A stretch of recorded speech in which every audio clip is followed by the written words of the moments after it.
Bienvenidos a Ciencia pero no ficción.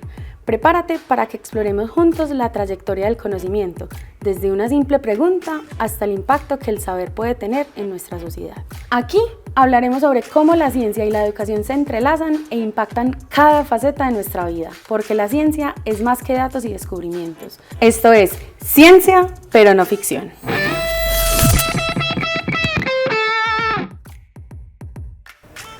Bueno, bienvenido a todos, bienvenidos a un capítulo más de Ciencia pero no ficción. Esta vez vamos a tener una variación de los capítulos que están disponibles en YouTube. Vamos a tener un tema que es que vamos a hablar alrededor de en qué se parecen o no los investigadores y los emprendedores. Vamos a estar también presentándoles una experiencia itinerante que va a estar en la universidad, que la creó el Laboratorio de Divulgación Científica en conjunto con el Área de Transferencia de Tecnología y Conocimiento, que es el área que lidero en este momento en la Universidad de AFIT, y vamos a estar conversando con una persona que ha vivido y ha transitado ambos mundos, que nos va a poder contar también de como parte de su experiencia y cuáles han sido esos retos. Bienvenida, Lauri, contémosles un poquito más de ti. Gracias, Meli, por la invitación. Bueno, yo soy Laura Carmona. Como Meli lo mencionó, soy actualmente docente e investigadora. Sin embargo, si le preguntan a cualquiera de mis familiares, desde que era chiquita he tenido un espíritu emprendedor, ¿cierto? Siempre buscaba cómo hacer plata y cómo hacer negocios y volver todo un negocio. A medida que fui evolucionando y me encontré en un campus como el que tenemos acá en la universidad, un campus con todas las posibilidades y la disposición para llevar a cabo proyectos que impliquen ciencia e investigación, pero con los cuales se puedan generar ingresos o relaciones con la industria, pues era el momento perfecto para transitar por ambos mundos. Bueno, de hecho yo puedo confirmar que la transición que ha tenido Laura en este proceso ha sido muy encantadora. De hecho hace parte como del propósito que tenemos nosotros en el área, y es ver cómo esa transformación que van viviendo principalmente los investigadores, porque nosotros en la oficina de transferencia lo que hacemos es que a partir de esos resultados de investigación que tienen algún potencial de mercado, empezamos a tratar de crear negocios para la universidad basados en ese conocimiento. Pero eso es imposible que lo hagamos solo las oficinas de transferencia. Sin los investigadores, sin el ecosistema, empresarios, emprendedores, casi que es una tarea imposible. Entonces hoy vamos a hablar de dónde se juntan, qué tienen en común. De hecho, es una de las preguntas que en los más de 10 años que llevo liderando o trabajando en esta área, es una pregunta que tengo todos los días. Todos los días descubro incluso en qué se parecen cada vez más. Entonces vamos a empezar, que les voy a contar de qué se trata pues la experiencia itinerante, y uno de los primeros retos que tenemos es alrededor de qué características son con las que ustedes identifican a los emprendedores o a los investigadores.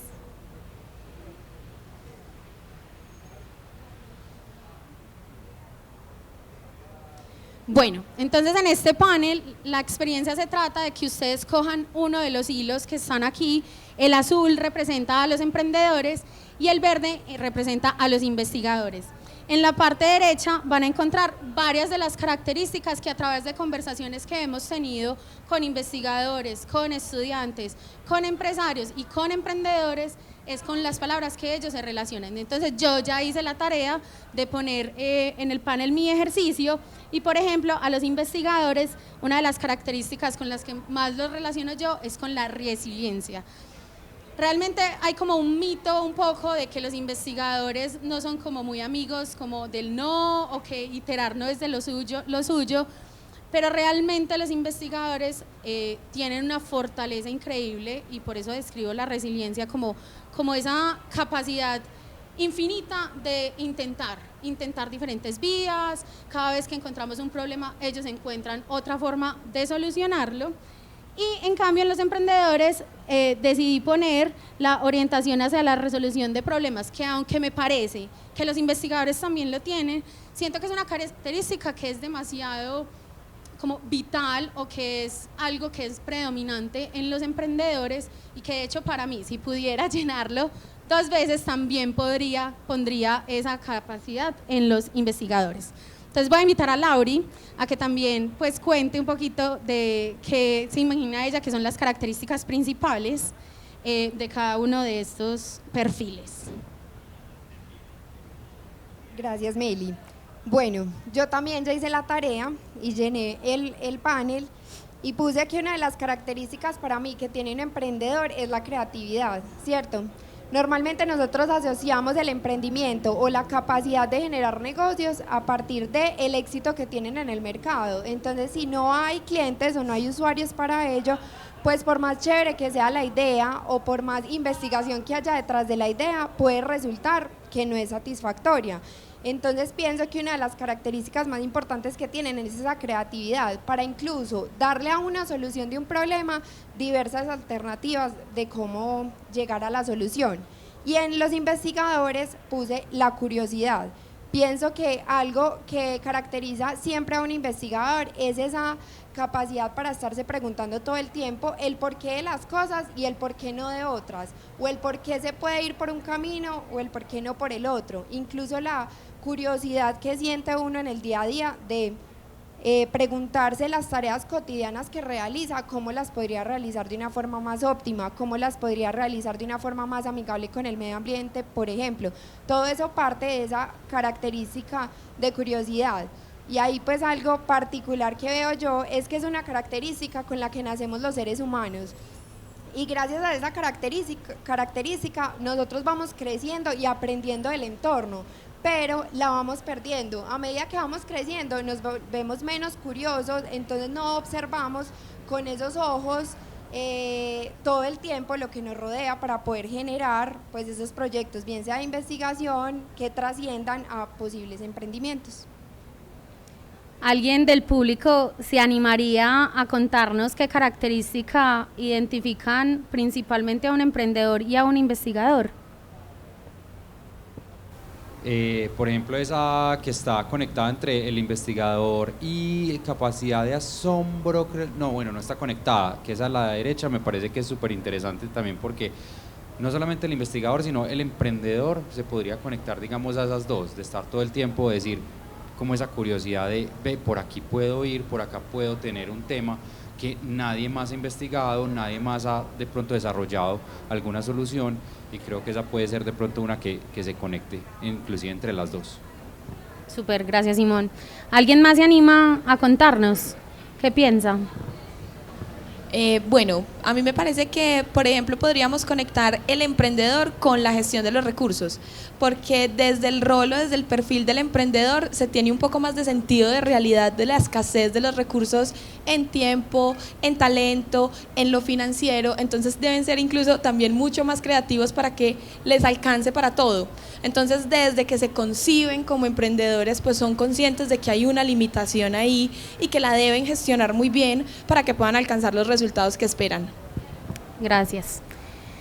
Lauri, tú has vivido un proceso de transferencia tecnológica desde, yo creo, aproximadamente ya 2 años, año y medio, 2 años, y hemos visto tu transformación, pero también me gustaría que les contaras ¿cuáles han sido los mayores retos en esa como transformación que has tenido desde que llegaste siendo una joven investigadora hasta el proceso que estamos viviendo hoy con tu tecnología? Y aprovecha y contémosles de qué se trata la tecnología. Bueno, súper curioso terminar justo con lo de gestión de los recursos, porque creo que es uno de los retos más grandes. Cuando uno está investigando, justo pues creo que eso caracteriza a un investigador, y es que uno planea todo, entonces uno trata de tener todo bajo control, incluso para obtener resultados que sean válidos. Entonces uno planea hasta el recurso financiero, el recurso humano que necesita para llevar a cabo su proyecto de investigación. Pero resulta que cuando uno ya se va a la vida real, a la vida del emprendedor, pues esa gestión de recursos también la tiene que hacer uno, y implica pues que uno tenga o desarrolle unas habilidades específicas en cuanto a, bueno, es que también hay que pagar, por ejemplo, impuestos, hay que proteger entonces lo que uno está creando con la investigación, y esa protección pues por medio de patentes, por ejemplo, también tiene un costo. Yo no lo puedo hacer todo solo porque puede que sepa mucho de la parte técnica, pero es que también necesito entonces personas que sepan de la parte legal, personas que sepan de la parte financiera específicamente. Entonces esa gestión de recursos en la parte de emprendimiento creo que es compleja y pues más viniendo desde el mundo de la investigación. Específicamente en la tecnología, en la que Meli mencionó, que es en la que estoy trabajando, nosotros lo que hicimos fue tratar de cerrar la brecha que existe en la actualidad en la masificación de electrolizadores, que son unos equipos que funcionan para generar hidrógeno, que funcionaría como una fuente de energía más limpia o amigable con el medio ambiente. Estos equipos en la actualidad no se venden, no se comercializan como uno esperaría porque son muy costosos, principalmente porque los materiales que utilizan son metales preciosos. Nosotros lo que hicimos a partir de un tema que a mí me apasiona demasiado, que es la bioinspiración, o sea, observar cómo funciona y cómo la naturaleza ha resuelto los problemas que se le presentan, para darle solución a problemas que tenemos como sociedad. Nosotros empezamos a ver cómo las células o cómo en la naturaleza se resolvía el tema de la energía, ¿cierto? No sé si saben que la naturaleza todo lo hace de la forma más eficiente posible, tratando de conservar su energía vital. Entonces era un modelo muy interesante. Nosotros empezamos a observar los principios y dijimos, esto se puede llevar a materiales más económicos que permitan obtener una disminución en los costos de los electrolizadores y así masificar la tecnología o hacer que por lo menos países en vía de desarrollo como nosotros podamos acceder a tecnologías como ella y pues incluso ser pioneros en la fabricación de la misma. Y anclándolo nuevamente con ese gran reto de los recursos, ahorita uno de los retos más grandes que enfrento es justo ese, levantar el capital para poder llevar esa tecnología desde el laboratorio a un prototipo industrial y que pues pueda ser probado en una industria específica. Y ustedes pensarán que Laura explicaba así esa tecnología, pero yo doy fe de que así no lo explicaba, que de hecho también con la habilidad que la ven que se está expresando, quizás sea uno de los mayores aprendizajes que ha vivido en este proceso. Laura, contales no solo estos problemas técnicos, sino también como desde las habilidades interpersonales, ¿qué habilidades has tenido que desarrollar en esto cuando dices es que tengo que ir a levantar capital? Claro, la oficina de transferencia los acompaña, sí, obvio, nosotros tenemos también mucha experiencia en esto, pero realmente, ¿quién mejor que para vender su idea que el mismo investigador? Entonces, contémosles un poco también como de esas habilidades blandas que tienes también como investigadora, ir desarrollando, pasar en el momento en el que estás. Bueno, hay una habilidad que yo creo que se me facilita, voy a empezar por lo positivo, y es que yo creo que yo no soy una persona tímida y me gusta hablar. Y pienso que desde la parte del emprendimiento es fundamental que uno pueda hablar, entablar una conversación.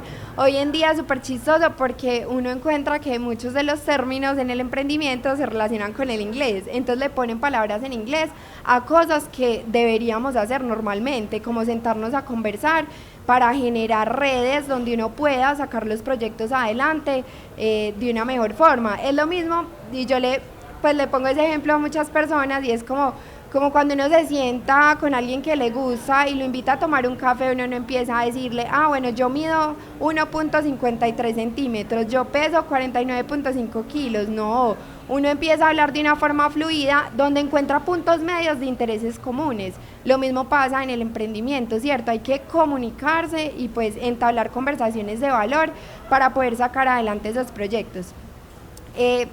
Sin embargo, como les conté al principio, me encontré al inicio de este proceso que si bien yo venía de un área técnica donde hay muchas palabras que probablemente entiende el círculo en el que uno se desenvuelve, pues llegas a escenarios de emprendimiento donde todo es una mezcla de español e inglés, donde entonces empiezan es que hay que levantar capital y uno, pero ¿y de dónde lo levanto? ¿Del piso? ¿Lo alzo? ¿Qué hago? Cuando voy a levantar capital, ¿cómo es la dinámica para levantar capital? Y a veces pasa que romantizamos mucho eso del emprendimiento con los programas que vemos en televisión, entonces Shark Tank y no sé qué, pero cuando vamos a la vida real, pues a veces la gente repite los términos y ni los entiende. Entonces ese fue un reto importante y una de las habilidades que me tocó fortalecer o trabajar para hoy en día poderme expresar de una manera más fluida en esos ambientes. Y yo les voy a decir, nosotros a todos los investigadores les advertimos que pueden que les puede pasar esto cuando empiezan a recorrer este camino, pero por más que nosotros se lo digamos, hasta que no se vive, realmente no se aprende y no se interioriza. Y uno de los tantos mitos, retos y demás que tenemos en estos procesos de conectar más el emprendimiento con los ejercicios de transferencia tecnológica es que precisamente se dice que conversamos en lenguajes diferentes. Así como Lauri dice, no, es que se habla mucho en inglés o se usan muchos anglicismos en el emprendimiento, también cuando uno se sienta por primera vez con un investigador, por lo general tiene unas más o menos 500 palabras técnicas que no entendemos, y de hecho ese es el primer reto que viven cuando deciden empezar un proceso de transferencia, y es que el primer reto es que personas que somos administradoras, negociadoras, de mercadeo, seamos capaces de entender, porque ese primer ejercicio lo que hace es que le desarrollen pues como capacidades medianamente técnicas a las oficinas de transferencia, que nosotras somos las que estamos afuera haciendo esos primeros contactos. Entonces el primer reto es explicar básicamente para personas no versadas en la materia qué es lo que están haciendo, para que seamos capaces de explicarlo. Segundo panel se trata un poco de eso, entonces les voy a explicar cómo es la interacción para que ahorita todos ojalá participen.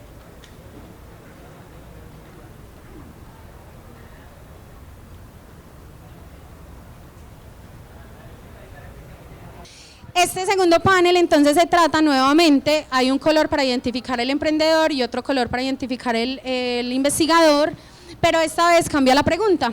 Y lo que queremos saber es que cuando ustedes escuchan un investigador o cuando escuchan un emprendedor, ¿en qué nivel de comprensión están cada vez que los escuchan? Si no los entienden definitivamente nada, si más o menos los entienden, si comprenden casi todo o si lo entienden todo. Yo ya hice de nuevo la tarea, y es que entonces con el color rosado están los investigadores y yo decidí ponerlos en que comprendo casi todo lo que dicen. Aunque llevo más de 10 años trabajando en estos temas, sigue siendo un reto que nosotras seamos capaces de entender qué es lo que están haciendo, porque la primera reunión, por ejemplo, que tuvimos con Laura, no fue precisamente tan explícito como lo acaba de contar, sino que además teníamos que entender qué era el hidrógeno. Había que empezar desde ahí, porque entonces ella empieza a explicar el electrolizador y ahí ya vamos perdidas los que no somos versados en la materia. Entonces, independiente de que yo lleve tanto tiempo en eso, siguen habiendo retos y cada vez hacemos preguntas que les permitan que cuando salgan al mercado, pues o empiecen a tener esas conversaciones que mencionaba Laura, pues sea mucho más fácil para ellos, pero también para su contraparte.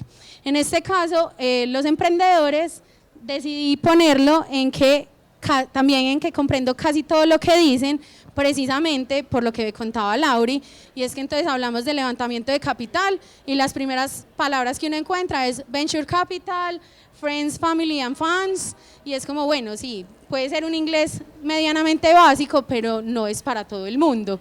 Y cada, además, proceso que cuando uno lo lleva al español, realmente pues no es como tan necesario llamarlo en inglés, pero es la cultura emprendedora.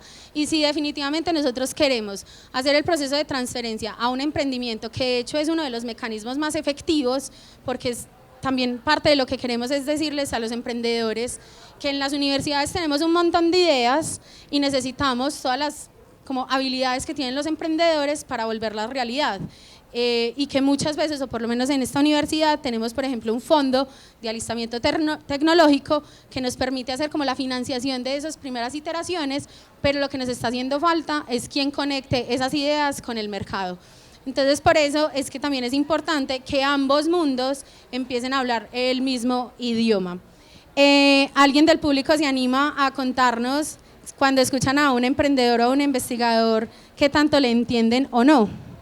Bueno, particularmente mi experiencia ha sido este año muy interesante porque he tenido la oportunidad de conversar con investigadores y con emprendedores y digamos que estoy en el momento de comprendo casi todo lo que dicen, pero también es como adquirir la práctica de poder hacer preguntas, porque a veces tampoco estamos relacionados con las temáticas, con las terminologías que usan para darnos sus explicaciones, entonces es muy interesante cuando se puede dar esa conversación de entre los dos y poder preguntar y obtener respuestas mucho más sencillas, o sea, que nos bajen un poquito el conocimiento. Entonces, en ese sentido, tanto para el investigador como para el emprendedor, de mi parte, estoy en el momento de comprendo casi todo lo que dicen, pero pues como adquiriendo herramientas necesarias que me permitan llegar a ese punto.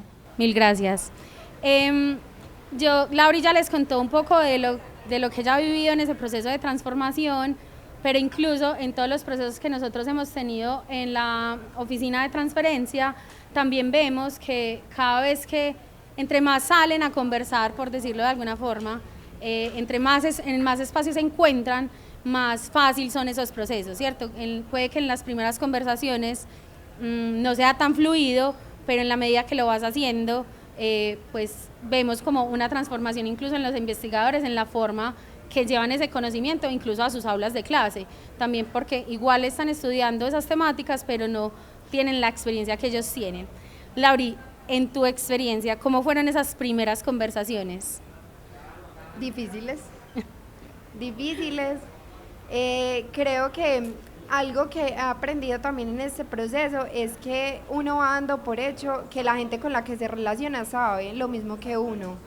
Y eso no pasa, ¿cierto? No pasa porque cada quien se va especializando, los temas que le gustan, de lo que lee, lo que escucha, en fin. Pero lo vamos dando por hecho. Entonces uno se sienta en espacios donde la gente empieza a hablar sin importar si el otro le está entendiendo, ¿cierto? Y cuando se dan de pronto conversaciones muy densas, entonces uno prefiere no preguntar, porque es como, ¿será que sí entendí? ¿No entendí? Lo que dijo en este contexto sí será, no será. Entonces creo que eso al principio fue muy, muy difícil. Pero como tú lo dijiste, luego como de uno estarse untando, va aprendiendo a cómo moverse dentro de esa dinámica. Sin embargo, hoy en día yo hago una reflexión y pienso que tanto como investigador y como emprendedor, uno sigue siendo parte de un ecosistema y de una sociedad donde las soluciones a la final van a impactar a personas comunes y corrientes. El usuario final de la energía, pues somos todos, cuando nos levantamos, nos bañamos, el despertador nos suena, o sea, en todas las aplicaciones simples.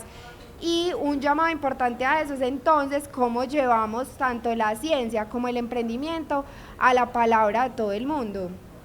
Una experiencia muy bonita que yo viví desde la universidad fue con lo de la Universidad de los Niños, porque entonces había que llevar el conocimiento, pues uno de los retos iniciales era, es que hay que llevar el conocimiento a que cualquiera lo entienda, pues porque ellos son niños, entonces aprenden con el juego, bueno, diversas metodologías.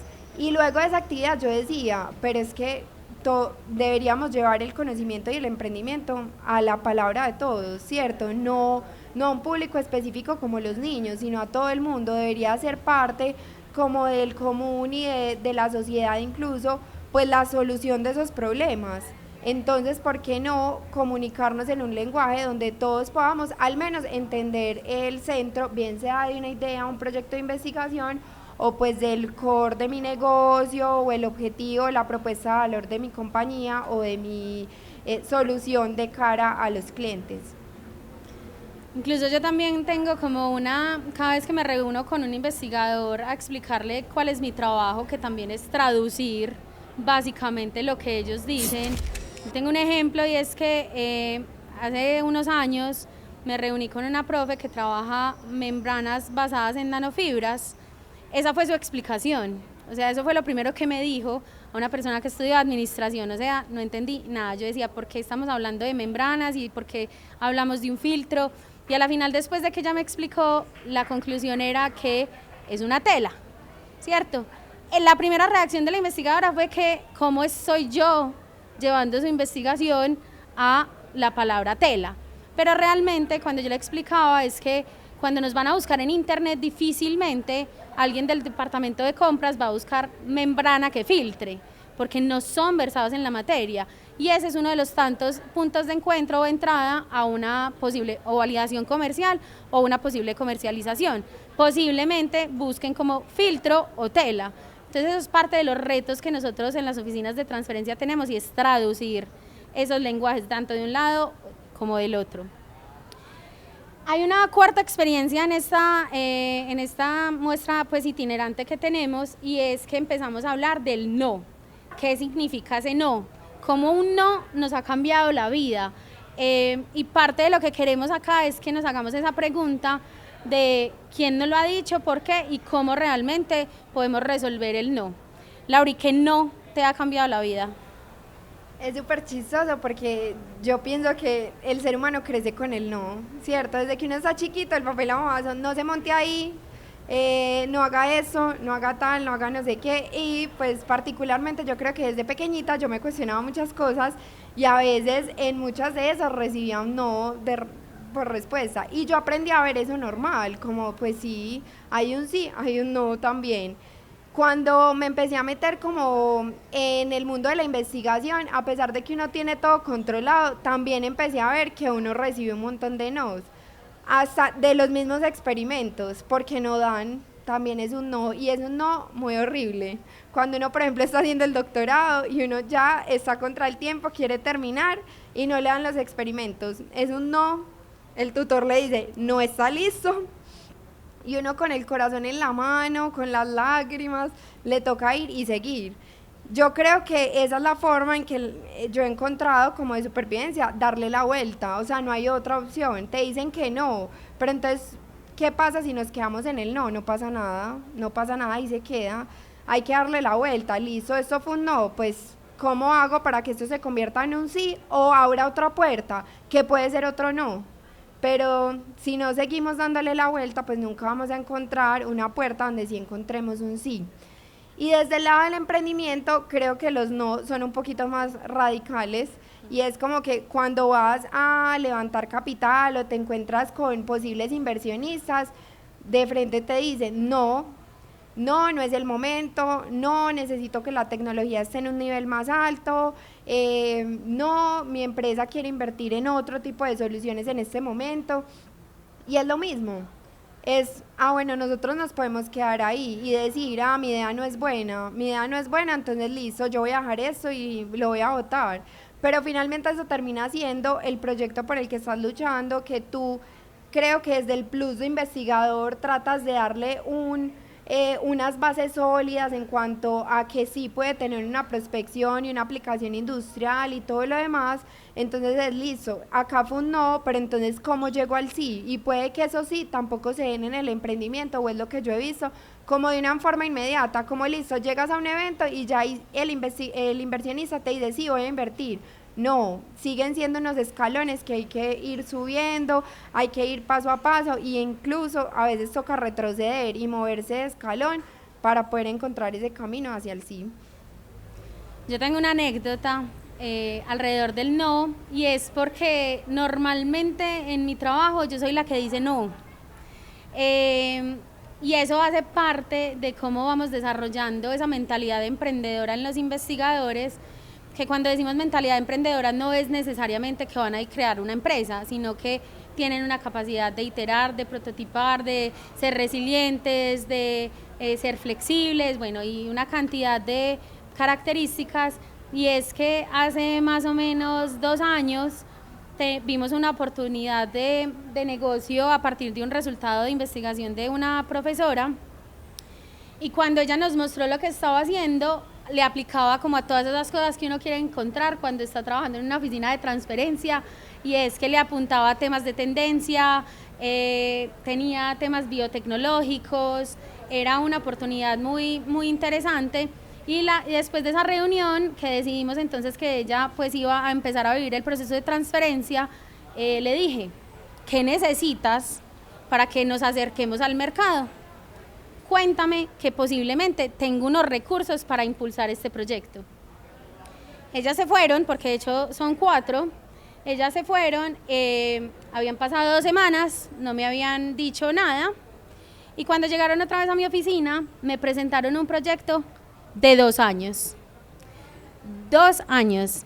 O sea, cuando uno encuentra una innovación como estas, definitivamente, pasando al mundo del emprendimiento, el time to market, el tiempo de llegada al mercado, debe ser pues como el que pega primero, pega 2 veces. Y me acuerdo que ellas llegaron súper ilusionadas a mi oficina. Y dijeron, no, Meli, nos va a financiar esto a 2 años. Y lo que yo les dije fue, no, pásenme un proyecto para estar en el mercado en 6 meses, partiendo de que diciembre es un tiempo muerto, o sea, 4 meses y medio tienen. Tráiganme un proyecto de esa, pues como que cumpla con esa temporalidad. Y me acuerdo que ellas incluso se fueron bravas de la oficina y eran como, pues, ¿cómo se te ocurre que yo voy a realizar un proyecto de investigación en menos de 6 meses? Y es como, no, es que no estás haciendo un proyecto de investigación, estás empezando a vivir lo que es volver esto un posible negocio. Entonces esa es una de las tantas historias que yo les podría contar de no, que por lo general se van bravos de mi oficina, se van odiándome, pero luego cuando están convencidos de que un proceso de transferencia es el camino que quieren recorrer, y cuando yo digo un proceso de transferencia es porque quieren ver esas investigaciones haciendo una real transformación en el mercado, estos son los tiempos con los que trabajamos. Hay una gran diferencia en los tiempos de la investigación y los tiempos del mercado. ¿O qué piensas tú? Total, un ejemplo claro de eso es lo que pasó con la pandemia, ¿cierto? Justo por esa época estamos como recordando. Cumpliendo 5 años. Sí, cumpliendo 5 años de aquel evento. Y algo clave fue lo que pasó ahí. ¿Qué hubiese pasado si los investigadores que estaban en sus laboratorios tratando de salvar vidas hubiesen dicho, ah, no, esta vacuna sale en 20 años? Pues en 20 años iba a estar absolutamente fuera del mercado, porque las personas que hubiesen sobrevivido a la pandemia ya eran resistentes a esa cepa, ¿cierto? O a ese virus específicamente. Entonces, un claro ejemplo de esos tiempos es eso. Si el investigador, pienso yo, en la actualidad no es capaz tampoco de mediar esos tiempos respecto a lo que necesita la industria, vamos a seguir haciendo soluciones para que se queden en papel en la biblioteca. Y que en una sociedad como la de nosotros, y yo siempre también pues a mis estudiantes en el curso de innovación les hago como esa reflexión, en un país en vía de desarrollo como nosotros, está todo por hacer, pero todo por hacer implica que nosotros entonces también hagamos cosas pensando en lo que necesitamos como sociedad, ¿cierto? En esa agilidad en la respuesta, en esa conexión con la industria, en tener esa sensibilización o al menos vislumbrar de cara a las necesidades como país, dónde le podemos apuntar para podernos ajustar un poco a esas dinámicas empresariales que finalmente son las que terminan moviendo la economía de los países. La quinta experiencia que tenemos en estos paneles es que van a encontrar también un buzón en donde les hacemos la pregunta de con qué idea ustedes quisieran emprender, para que también pues nos las cuenten, y ahí va a quedar, pues ahí hay un correo que es el de transferencia para que empecemos como esas conversaciones alrededor de esas ideas que tienen. También es importante contarles que esta conversación es como un poco la continuación de uno de los capítulos que grabamos con Laura en la primera temporada de Ciencia pero no ficción, que está disponible en YouTube, para que también se den la oportunidad de escucharlo. Esta es una de las tantas historias. En la primera temporada tenemos 10, en la segunda estamos en lanzamiento y estamos sacando capítulos más o menos cada mes. Y ahí hay historias de todo tipo, desde un generador de hidrógeno, pasamos por las industrias culturales y creativas, vamos a temas de secuenciación genética, y ahí no solo contamos los temas técnicos, sino lo que se vive en el detrás como de cámaras de los procesos de transferencia, las frustraciones que vivimos, las experiencias de mercado que también por más que queremos tener el control no lo tenemos y nos pasan muchos tropiezos, para que también sea como una inspiración para esos otros investigadores y entiendan un poco lo que se vive en estos procesos. Lo último que, para ir cerrando, lo que les queremos contar es que nos sentamos antes de este encuentro a hablar un poco de los libros, aprovechando también en este espacio que es nuevo en la universidad, al lado de la librería, y es cuáles son esos libros que a nosotras nos han marcado en este proceso de conectar los resultados de investigación, la ciencia con el mercado. Y voy a iniciar contándoles los míos. Yo tengo, pues escogí 3, uno de esos es el libro negro del emprendedor, y es todo esas cosas que uno no quiere escuchar cuando emprende, todas esas como dosis de realidad, en donde te cuestionan por qué quieres tener socios, qué debes tener en cuenta cuando vas a tener socios, y es una guía práctica con una dosis de realidad para quienes empiezan este camino. El segundo que tengo, que les quiero recomendar, es Nunca Comas Solo. Esa es una herramienta una guía para hacer networking o redes o contactos, en donde nos dan como un paso a paso de si voy a ir a un evento, ¿qué debo hacer? O sea, ¿cómo me vuelvo? Si no soy el más extrovertido, entonces ¿cómo me vuelvo amigo de esa rockstar o de esa persona que sí tiene todos los contactos? ¿Cómo si levanto esos contactos, pues les hago seguimiento? Porque a la final, no solo en estos procesos, sino en general, las redes lo son todo. Yo siempre digo que no es necesario sabérnosla todas, sino tener el celular de que sí se la sabe. Para precisamente lo que decías ahora, no tenemos que hacerlo todo nosotros. Trabajar en red claramente trae un montón de beneficios. Y el último es un poquito cliché, quizás quienes estén en estos temas lo han escuchado, y es enamórate del problema, no de la solución. Eso lo escuchamos mucho, pero a la hora de aplicarlo todavía nos cuesta. Y es que formas de solucionar ese problema hay muchas, y si nos enamoramos de esa solución, en el caso de los investigadores que llevan 5 o 10 años investigando sobre una misma temática, es difícil hacer esa evolución, porque muchas veces tenemos algo, lo digo yo siempre muy sencillo, morado, pero salimos al mercado y resulta que al mercado le gusta es amarillo, y tenemos que tener la flexibilidad, si nos interesa que ese resultado llegue al mercado, de cambiar. Lauri, ¿cuáles son los tuyos? Bueno, cuando estábamos preparando esto y me preguntaron sobre los libros, pues va a sonar un poquito raro porque usualmente no leo cosas que tengan que ver con emprendimiento directamente. Sin embargo, pues un tema que me apasiona demasiado es toda la historia detrás de la Segunda Guerra Mundial, e incluso pues las historias como de personas que sobrevivieron a esta.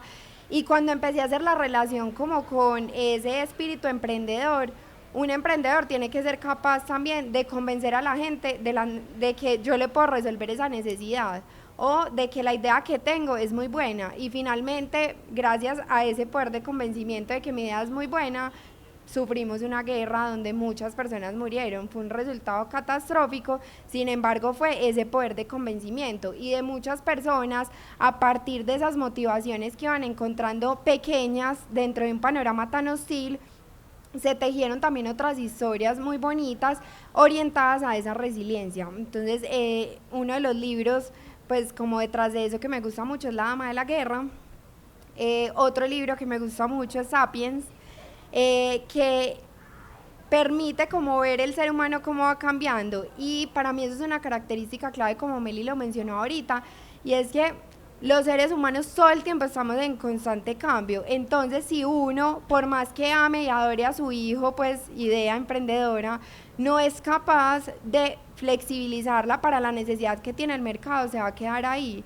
Entonces, si yo no me adapto a cómo el ser humano va cambiando, nosotros hace muchos años ya teníamos las necesidades básicas mínimamente cubiertas. Hoy en día, si vemos por redes y por todas partes, nos venden lo que nos genera emoción, lo que nos mueve, los sentimientos, ¿cierto? Todo eso tiene que ver con cómo vamos evolucionando como especie y las necesidades que vamos teniendo. Y el último, pues creo que se conecta mucho con lo que he venido investigando en los últimos años, y es Animales Arquitectos. Normalmente pienso, como les dije al principio, la naturaleza tiene la respuesta para todo, pero a veces nosotros no nos detenemos a mirarla, y como nos creemos pues que somos la especie superior, pasamos por alto todo ese conocimiento que podemos adquirir de ellos.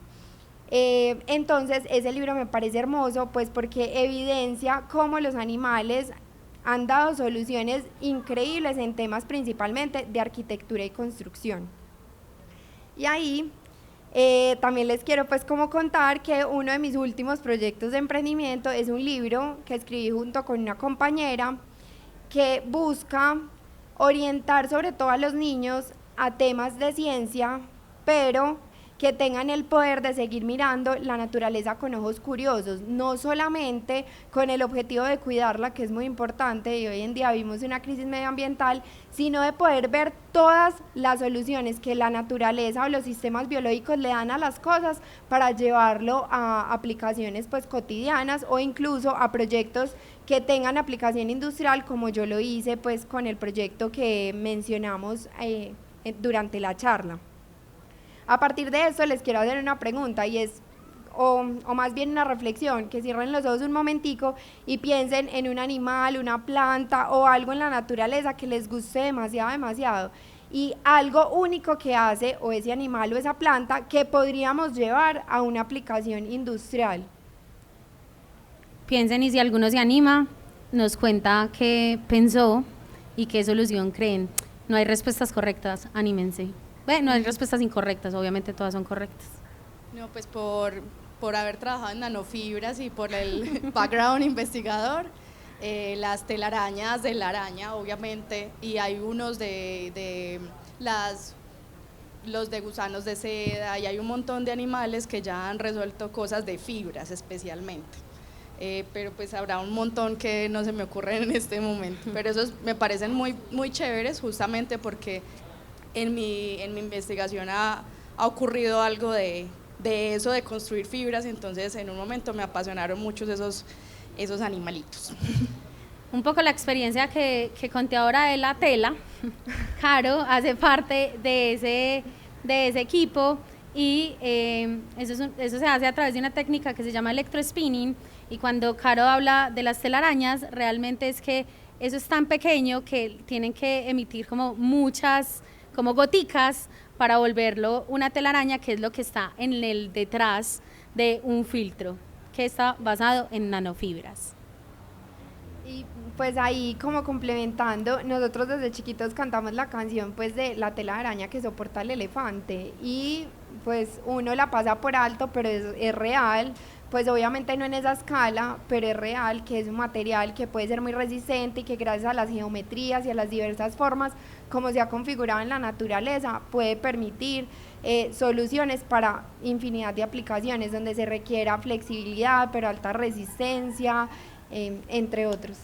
Laura, y mostrarles el libro, porque aunque Laura dice que es para niños, pues realmente son temas técnicos que si uno no tiene como conocimiento en esas áreas o no está cercano a personas que lo estudien, entonces estos temas biomiméticos, aprendí, Lauri, listo, yo le tengo el libro y ahí fue que aprendí de qué se trata esto y cómo, pues como es una técnica de diseño, bueno, que se pueden aplicar en de muchas formas, pero de verdad que no es excluyente para solo niños. ¿Quieres decir algo más? No, listo. creo que ya. Bueno, aquí cerramos entonces este capítulo especial de Ciencia pero no ficción. Les agradecemos a los que están presentes, a los que nos van a ver a través de canales digitales y los invitamos a que pasen entonces, a que vivan la experiencia, nos cuenten pues qué piensan de cada uno de estos. Y perdón, no sé si tienen alguna pregunta, pues si quieren la hacen ya o vamos a estar Laura y yo por acá para que también conversemos.